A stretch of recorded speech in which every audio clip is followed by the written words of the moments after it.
He who has ears, let him hear. And I'm pretty sure you'll be here if you have common sense. Hello, my dear friend. If you're new here, welcome. If you're not, welcome back. I am Tega Knows, and on this channel, we talk about everything faith, mental health, controversial topics, self development, womanhood, and so much more. So hit that subscribe button if you're interested in these things.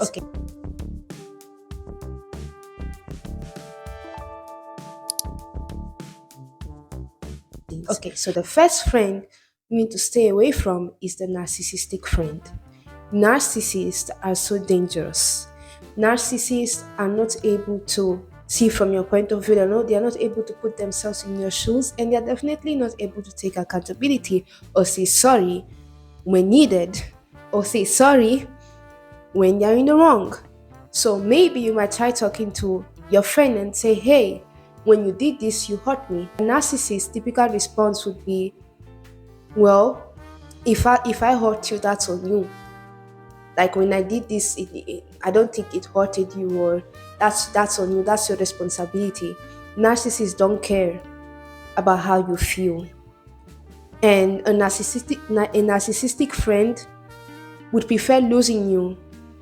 Even if you had years of friendship, they would prefer losing you than to fix the relationship by saying sorry.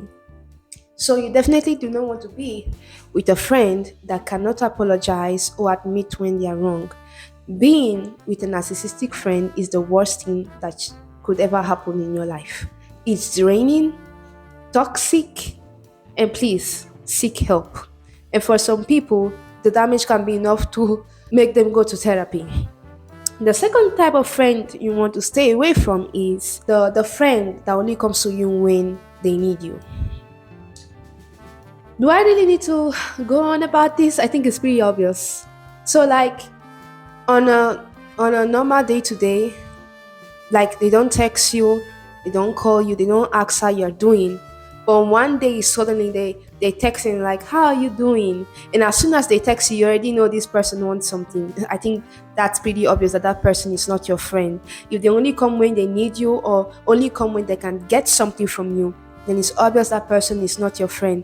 Being a friendship is not about just taking. It's about giving and taking, and it can be exchanging obviously good things. A friendship is not just about taking, and draining the person out. No, that still goes hand in hand with someone who is narcissistic, because a narcissistic friend is more likely to do things like this because they don't think about anyone else but themselves and what they want. Next up, we have the friend that never compliments you and is secretly competing against you.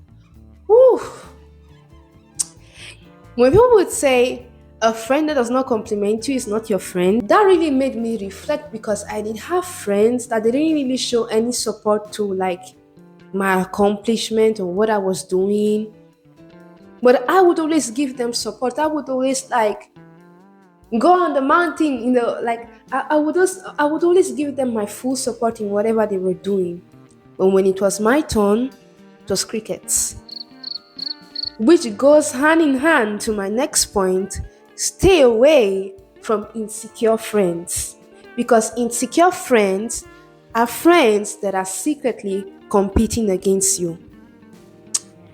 Before I go in on the second kind of insecure friend, I'll also explain what I mean by insecure friend going hand in hand with a friend that never compliments you and is secretly competing against you. I think it's pretty obvious, right?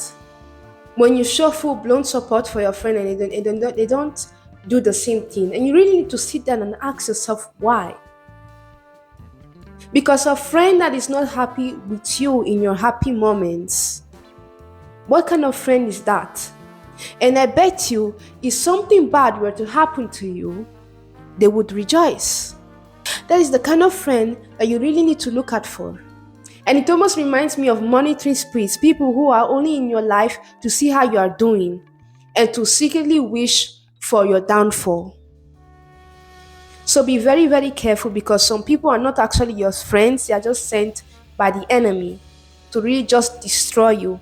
Because friends who never compliment you, mind you, whenever you bring them any kind of idea, any type of desire you have that you want to accomplish, they will always try to undermine you. They will always try to doubt your capability, your capacity. They will always try to downplay anything that you have in mind. Even the kind of face they'll make, like they have a look of disgust, or like there's no time that you give them one of your ideas or your desires that they actually support you. Or they might agree with what you're going to do, but there's no like with what you're going to do, but there's no like full-blown support. Like, yeah, girl, go slay, queen. If God put that in your heart, go for it. No. They're always secretly competing with you. And it's even worse when that friend has nothing going on for themselves. And that is where the jealousy comes in. The possessive friend.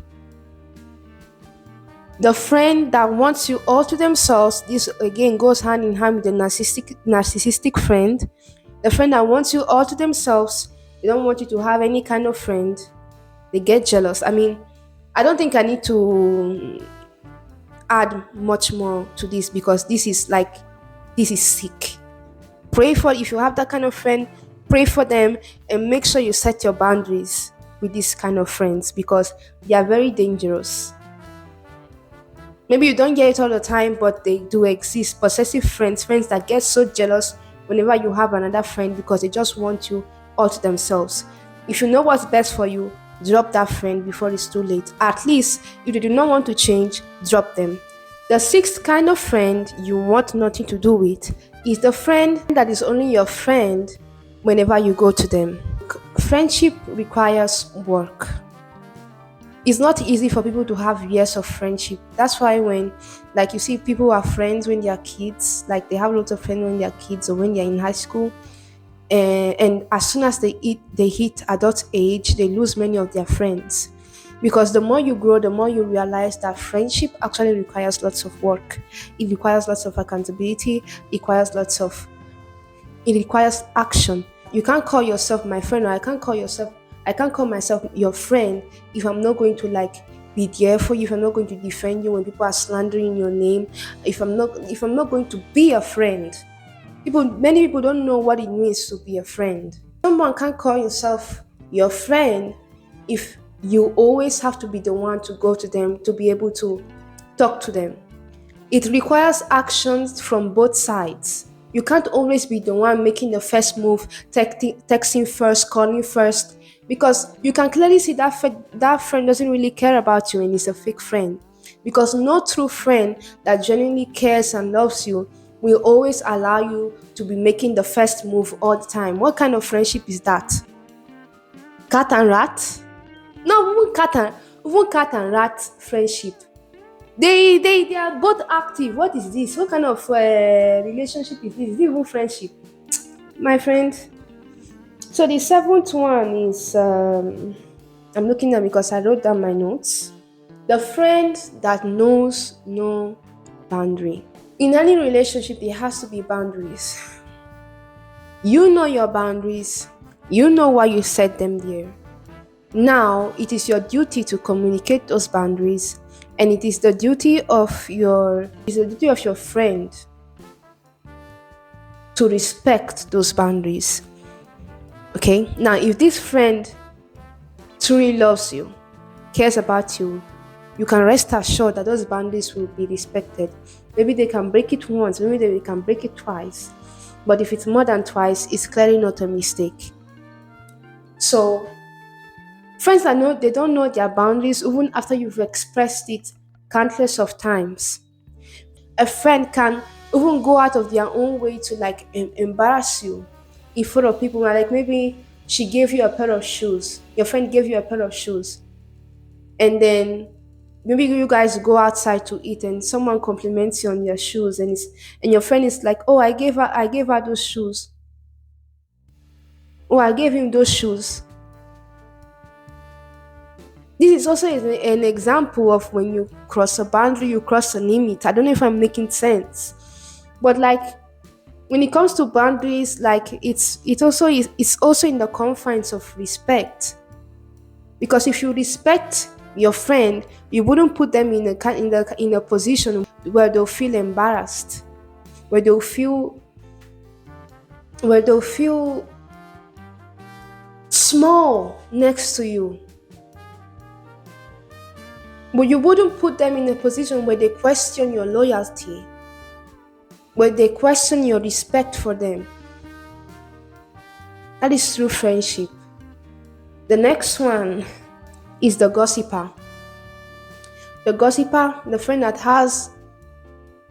does not have anything better to do with their life than to be gossiping about people, than to be spreading rumors, talking badly about people. Like, for the sake of your mental health, if this person has nothing better to talk about than to be gossiping, spreading rumors, telling you things that are not really your business, cut them off. You know what the Bible says about gossiping. If you do not know, you will definitely see the verses as always on the screen. The next friend and the last friend you need to stay away from, if I have more to add, I'll definitely add it in the video, is the we only have one life friend. Look, if you're a Christian, you know we do not have only one life. We also have we live for eternity. So when this life ends, there's another one that is awaiting for us. So we need to be careful of our every action. So we can't act impulsively. We can't do stupid things and be like, oh, we only have one life anyway. If you're a Christian and maybe you have worldly friends, as I always say, make sure you influence them. Don't let them influence you. So if you want to do something stupid, be with friends that have common sense. Friends that will tell you, are you crazy? Are you mad? Why would you do such a thing? You that is a Christian, what would God think about what you are doing? Those kind of friends, not friends that tell you, oh, you only have one life. Just do it, just have fun. Friends like this will ruin your life because they are reckless and they don't know their limits. They don't know their limits. And I think you guys know what I'm talking about. There's not everyone that say, oh, you only have one life that is going to ruin your life. But many of the people that say this, there are people who encourage you to act impulsively, to do whatever makes you happy. Do whatever, that friend that says do whatever makes you happy. Yes, it can be good to a certain extent, but there are consequences. Not everything that makes you happy is supposed to be done. You have freedom of choice, but that doesn't mean that you need to use it to do stupid things. Especially as a Christian, you need to be very careful. You need to be very careful of how you move.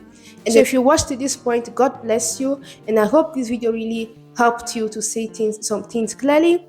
And if there are any tips or anything that you have learned in your life journey, make sure to share it with us in the comments and make sure to hit the like button and subscribe if you liked my video. Bye, I love you.